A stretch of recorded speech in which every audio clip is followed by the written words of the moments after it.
ಪ್ರಕೃತಿಯಲ್ಲಿ ನೈಸರ್ಗಿಕವಾಗಿ ಸಿಗುವಂತಹ ಎಳೆನೀರು ಆರೋಗ್ಯಕ್ಕೆ ಬಹಳ ಒಳ್ಳೆಯದಾಗಿದೆ. ಅದಕ್ಕಾಗಿಯೇ ಎಳನೀರನ್ನ ಭೂಮಿ ಮೇಲಿನ ಅಮೃತ ಎಂದು ಹೇಳಲಾಗುತ್ತೆ. ಆದರೆ ನಿಮ್ಗೆ ಗೊತ್ತಾ, ಎಳೆನೀರು ಎಲ್ಲರಿಗೂ ಸರಿ ಹೊಂದುವುದಿಲ್ಲ. ಇನ್ನು ನೈಸರ್ಗಿಕ ಸಕ್ಕರೆ ಅಂಶ ಇರುವುದರಿಂದ ಎಲ್ಲರಿಗೂ ಒಳ್ಳೆಯದಲ್ಲ. ಹಾಗಾಗಿ ತಜ್ಞರ ಸಲಹೆ ಮತ್ತು ವೈದ್ಯಕೀಯ ಸಂಶೋಧನೆ ಆಧಾರದ ಮೇಲೆ ಎಳೆನೀರನ್ನು ಕೆಲವರ ಆರೋಗ್ಯ ಪರಿಸ್ಥಿತಿಗೆ ಸೂಕ್ತವಲ್ಲ ಎನ್ನಲಾಗುತ್ತದೆ. ಹಾಗಾದ್ರೆ ಎಳೆನೀರು ಯಾರಿಗೆ ಒಳ್ಳೆಯದಲ್ಲ, ಯಾಕೆ ಸೇವನೆ ಮಾಡಬಾರದು ಎಂಬುದನ್ನ ತಿಳಿದುಕೊಳ್ಳೋಣ ಬನ್ನಿ. ಮೊದಲನೇದಾಗಿ ನೋಡ್ಬೇಕಾದ್ರೆ ಇದು ಮಧುಮೇಹಿಗಳಿಗೆ ಒಳ್ಳೆಯದಲ್ಲ. ಹೌದು, ಇನ್ನು ಸಾಮಾನ್ಯವಾಗಿ ಮಧುಮೇಹ ಇರುವವರು ಜಾಗರೂಕರಾಗಿರಲೇಬೇಕು. ಏಕೆಂದರೆ ಎಳೆನೀರಲ್ಲಿ ನೈಸರ್ಗಿಕ ಸಕ್ಕರೆ ಅಂಶವಿರುತ್ತದೆ. ಒಂದು ಸಣ್ಣ ಗ್ಲಾಸ್ ನಲ್ಲಿ ಸುಮಾರು 6ರಿಂದ 7 ಗ್ರಾಂ ಸಕ್ಕರೆ ಅಂಶವಿರುತ್ತದೆ. ಇನ್ನು ಹಣ್ಣಿನ ರಸಗಳಿಗೆ ಹೋಲಿಸಿದ್ರೆ ಅದು ಕಡಿಮೆ, ಆದರೆ ಇದು ಕೂಡ ನಿಮ್ಮ ರಕ್ತದಲ್ಲಿನ ಸಕ್ಕರೆ ಮಟ್ಟವನ್ನ ಹೆಚ್ಚಿಸಬಹುದು. ಎರಡನೇದಾಗಿ ನೋಡ್ಬೇಕಾದ್ರೆ ಅಲರ್ಜಿ ಇರುವವರಿಗೆ ಒಳ್ಳೆಯದಲ್ಲ. ನಿಮಗೆ ಅಲರ್ಜಿ ಇದ್ರೆ ಎಚ್ಚರಿಕೆಯಿಂದಿರಬೇಕು. ಏಕೆಂದ್ರೆ ಎಳೆನೀರಲ್ಲಿ ಅಲರ್ಜಿ ಬಹಳ ಅಪರೂಪವಾಗಿದ್ರೂ ಕೂಡ ನಮ್ಮ ಮುಂಜಾಗ್ರತೆಯಲ್ಲಿ ನಾವಿರಬೇಕು.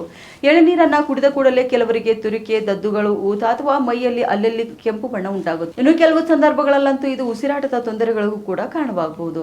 ಇನ್ನು ಮೂರನೇದಾಗಿ ನೋಡ್ಬೇಕಾದ್ರೆ ಮೂತ್ರಪಿಂಡದ ಸಮಸ್ಯೆ ಇರುವವರಿಗೆ ಒಳ್ಳೆಯದಲ್ಲ. ಹೌದು, ಎಳೆನೀರು ಮೂತ್ರಪಿಂಡದ ಸಮಸ್ಯೆ ಇರುವವರಿಗೆ ಒಳ್ಳೆಯದಲ್ಲ. ಎಳೆನೀರಿನಲ್ಲಿ ಪೊಟ್ಯಾಷಿಯಂ ಅಂಶವಿರುತ್ತದೆ. ಇದು ಆರೋಗ್ಯವಂತ ವ್ಯಕ್ತಿಗಳಿಗೆ ಒಳ್ಳೆಯದಾದ್ರೂ ಕೂಡ ಮೂತ್ರಪಿಂಡಕ್ಕೆ ಸಂಬಂಧಪಟ್ಟಂತ ಸಮಸ್ಯೆ ಇರುವವರಿಗೆ ಇದು ಒಳ್ಳೆಯದಲ್ಲ. ಉತ್ತರ ಕರ್ನಾಟಕ ನ್ಯೂಸ್, ಇದು ಕನ್ನಡದ ಉಸಿರು.